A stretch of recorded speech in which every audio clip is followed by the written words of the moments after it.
এজন্য আমি দিবানিশি বলি বাজান,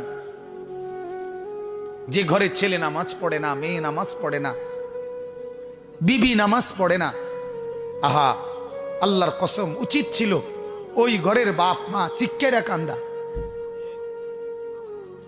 ওই ঘরে কান্নার রোল পড়ার কথা ছিল, ওই বাবার চোখে পানি ঝরার কথা ছিল, ওই মা চিৎকার করে কাঁদার কথা ছিল যে হায় আমার কি হবে, আমার সন্তান তো নামাজ পড়ে না,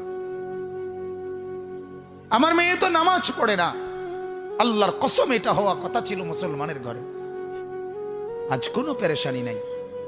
বাবার চোখের সামনে, দাদার চোখের সামনে সন্তান নষ্ট হয়ে যাচ্ছে, স্বামীর চোখের সামনে স্ত্রী বেপর্দা হাজারো ছেলেকে, হাজারো পুরুষকে তারই টাকা দিয়া কিনা গহনা অলংকার পাউডার স্নো মাইকা রাস্তার লম্পট খারাইয়া মুতে এরম বেদফ এগুলারে দেখতে বুঝলে তার বেড়ি বাইরে, হ্যাঁ, আর এই অপদার্থ স্বামী এটা হজম করে। তোরে জামাই হইতে বললো কে বেড়া? আত্মমর্যাদা যার নাই।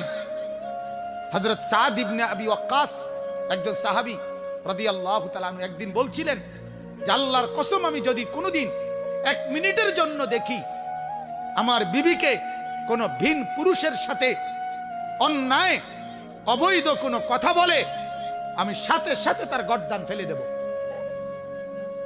আল্লাহর নবী সাল্লাল্লাহু আলাইহি সাল্লামের হাদিসে আছে, নবীজি শুনে এই কথা বললেন, সাদ তোমার আত্মমর্যাদা যদি এরকম হয়, আমি মুহাম্মদের আত্মমর্যাদা তার চাইতে বেশি। এরপরে বললেন, সাদ আমার মাওলার আত্মমর্যাদা আরো বেশি।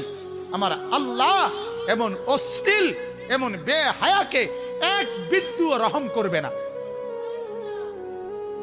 এক বিন্দু ছাড় দিবে না। যুবক, প্রতিটা নজরের হিসাব তোমাকে দিতে হবে।